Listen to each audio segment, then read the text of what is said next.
akan terselamatkan? Dari catatan sejarah, kita menemukan bahwa wabah atau pandemi menargetkan sekelompok orang tertentu dan mereka yang ditargetkan tidak bisa melarikan diri. 3 wabah besar di Romawi kuno yang menimpa mereka yang menganiaya kaum Nasrani.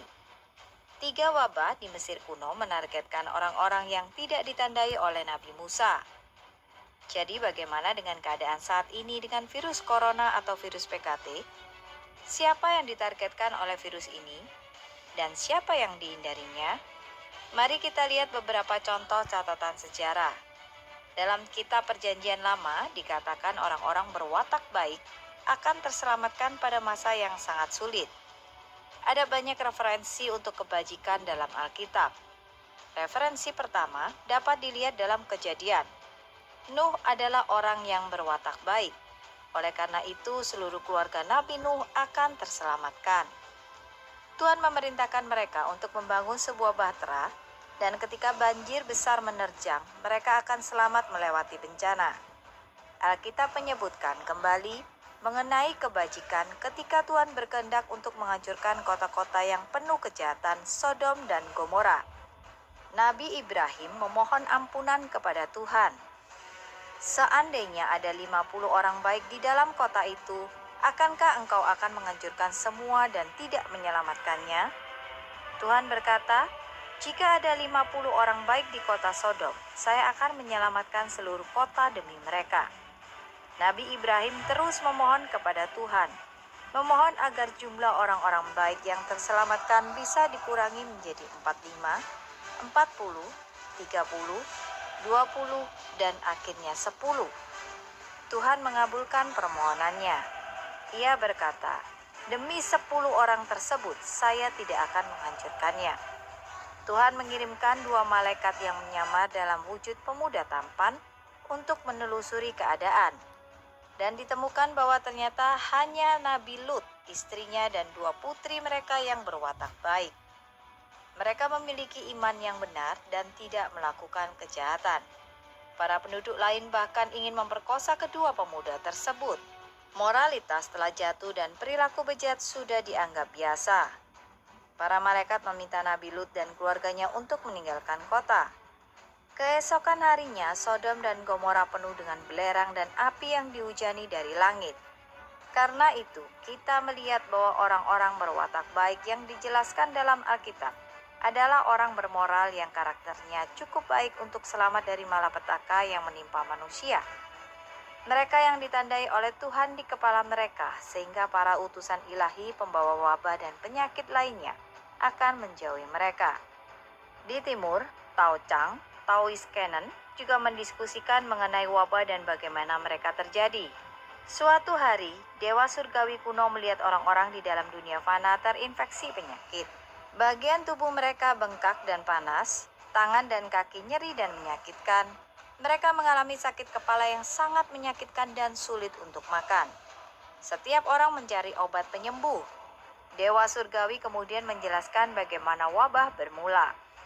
Selama bertahun-tahun beberapa orang menjadi tidak hormat pada dewa, menyalahkan dewa atas kesulitan mereka, dan menunjukkan bahwa mereka benar-benar mengabaikan dewa.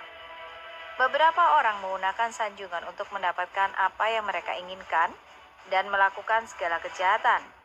Sebagai akibatnya, mereka terinfeksi dan merasakan derita akibat wabah. Dewa surgawi memberitahu orang-orang yang terinfeksi untuk tidak memakan sayuran pedas, berbicara dengan halus dan bersikap lembut, berbelas kasih dan bergembira, dan menyalakan dupa di altar untuk membangun kembali komunikasi dengan ilahi, dan secara tulus memohon kepada ilahi untuk memberi ampunan. Ketika orang-orang tulus menghormati ilahi dan membaca sutra dengan hati yang murni, dewa utusan wabah akan menarik kembali wabah dan epidemi akan berakhir. Mengacu pada kondisi saat ini, wabah yang disebabkan oleh virus PKT telah turun di dunia, sebagaimana yang diprediksi oleh Liu Bowen. Lalu siapa yang menjadi target wabah ini? Dan siapa yang dijauhi oleh wabah? Kitab Wahyu mengatakan, dan dia, binatang buas yang menganiaya pengikut domba atau jalan Tuhan, menyebabkan sehingga kepada semua orang, kecil atau besar, kaya atau miskin, merdeka atau hamba. Diberi tanda pada tangan kanannya atau pada dahinya, dan bahwa tidak seorang pun dapat membeli atau menjual kecuali dia yang memiliki tanda atau nama binatang itu atau nomor namanya. Dengan kata lain, mereka yang ditandai oleh binatang buas adalah milik iblis. Mereka terdaftar di buku kehidupan iblis dan tidak bisa diselamatkan. Tindakan PKT sejalan dengan ramalan ini, yaitu penganiayaan terhadap Falun Gong yang menjadi pergerakan terbesar untuk menghapuskan ajaran Buddha dalam sejarah manusia. Itu adalah dosa besar dan akan dihancurkan oleh ilahi. PKT memaksa masyarakat biasa di Tiongkok untuk mendukungnya. Setiap orang harus berdiri bersama PKT untuk mengkritik dan menganiaya Falun Gong. Jika tidak, Anda akan merasa bersalah secara politik.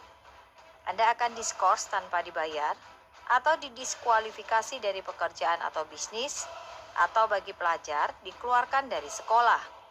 Namun ketika Anda berada di sisi PKT, tangan Anda akan ditandai.